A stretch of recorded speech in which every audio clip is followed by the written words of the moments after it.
O método dialético concreto é uma teoria do conhecimento, ao considerar que os homens conhecem o mundo e a si mesmos, não apenas a partir da sua atividade individual teórica ou especulativa, como pensa o idealismo, nem da ação direta dos seus órgãos dos sentidos e motores, como imagina o materialismo tradicional ou o empirismo, mas a partir da sua inserção ativa na prática social.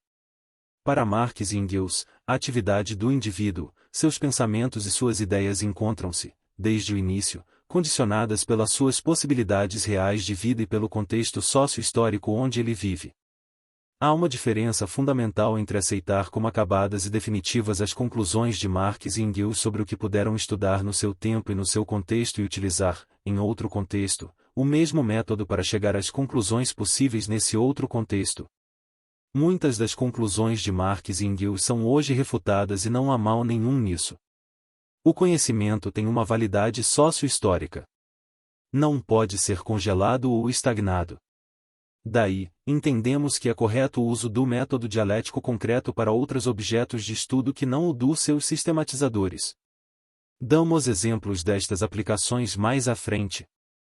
O método dialético concreto nos leva a rejeitar todo tipo de certeza dogmática, de dualismos ou dicotomias, que estão na aparência dos objetos ou fenômenos, tais como determinismo-voluntarismo, objetivismo-subjetivismo, teoria prática, materialismo-idealismo, considerando que esses polos são constitutivos necessários da totalidade da realidade, que se caracteriza pelo seu movimento e desenvolvimento constantes, que não se revela de imediato aos homens, exigindo uma análise sempre mais profunda.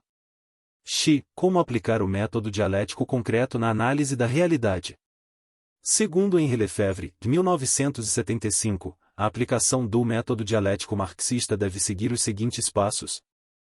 Dirigir-se à raiz da realidade que se pretende conhecer, ser o mais radical possível, sem ser sectário ou dogmático. Não ser radical, neste sentido, é contentar-se em ser superficial, é ficar na aparência dos fatos. 2. Aprender o conjunto das conexões internas da realidade, perceber a relação entre os diversos aspectos que compõem a realidade, superando as tradicionais dicotomias com que, em geral, se analisam os objetos ou fenômenos. 3. Analisar o conflito interno das contradições, o movimento, a tendência, o que tende a permanecer e o que tende a mudar. Se o que move o desenvolvimento são as contradições internas da realidade, não se pode deixar de analisá-las para compreender a natureza desse desenvolvimento. 4. Captar as transições ou transformações, tanto quantitativas como as qualitativas dos objetos ou fenômenos, as transições dos aspectos e contradições, as passagens de uns aos outros. Para o pensamento dialético, quantidade e qualidade não são termos excludentes e sim complementares. 5. Estar atento ao fato de que o processo de aprofundamento de conhecimento, aqui vai do fenômeno à essência e da essência menos profunda a mais profunda, é infinito. Jamais estar plenamente satisfeito com o obtido. 6. Penetrar mais fundo do que a simples coexistência observada, compreender os processos de desenvolvimento dos objetos e fenômenos, buscando toda a riqueza do seu conteúdo e de suas formas, aprender suas conexões internas e suas relações externas. 7. Saber que em certas fases do próprio pensamento, este deverá se transformar, se superar e modificar ou rejeitar sua forma, remanejar seu conteúdo, retomar seus momentos superados, revê-los, repeti-los, mas apenas aparentemente, com o objetivo de aprofundá-los mediante um passo atrás rumo às suas etapas anteriores, e por vezes, até mesmo rumo ao seu ponto de partida. 12. Algumas utilizações do método dialético concreto. O método dialético concreto é mais conhecido na área da política e da economia.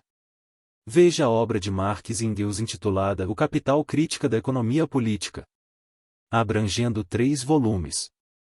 Na filosofia, há um interessante livro de Marx intitulado Textos Filosóficos, contendo a ideia geral do materialismo dialético, onde ele deixa clara a utilização do método dialético como fio condutor de seus estudos sobre a anatomia da sociedade capitalista. Na história, há uma excelente obra de Antônio Gramsci denominada Concepção Dialética da História e outras de autores brasileiros que vão nessa direção. Na física, mais precisamente na física quântica, notamos a presença do pensamento dialético, quando se afirma que o universo é fundamentalmente constituído de interligações, de componentes interdependentes, inseparáveis e em movimento constante. Na medicina, especialmente na medicina holística e outras similares, pode-se perceber a presença de uma metodologia que se aproxima do método dialético. Os médicos dessa tendência têm comprovado a necessidade de se tratar o homem em sua totalidade e chegaram à conclusão de que a cura de uma doença não se deve apenas à ação do medicamento, que vem de fora, é mais da resposta interna favorável do organismo, demonstrando sua predisposição para se curar. Isso significa que o medicamento não causa cura, por si mesmo ou, independentemente da predisposição interna do organismo. Em resumo, eles partem do princípio de que há um movimento dialético entre os fatores externos e os fatores internos e que uns não podem ser analisados abstraídos dos outros. Na educação, temos vários exemplos de educadores brasileiros, como Paulo Freire, Moacir Gadotti, Dermeval Saviani, Gaudêncio Frigoto e outros que utilizam um método concreto ou dialético marxista na educação. Na psicologia, destacam-se os estudos de Vygotsky e Leontiev, que utilizaram o método dialético em suas pesquisas sobre o psiquismo humano, revolucionando essa área do conhecimento. Para esses psicólogos, o estudo do psiquismo humano não pode ser abstraído das atividades que o indivíduo desenvolve na produção de sua existência e nem do contexto sócio-histórico onde ele vive, que são os formadores de sua identidade, sua personalidade e sua consciência.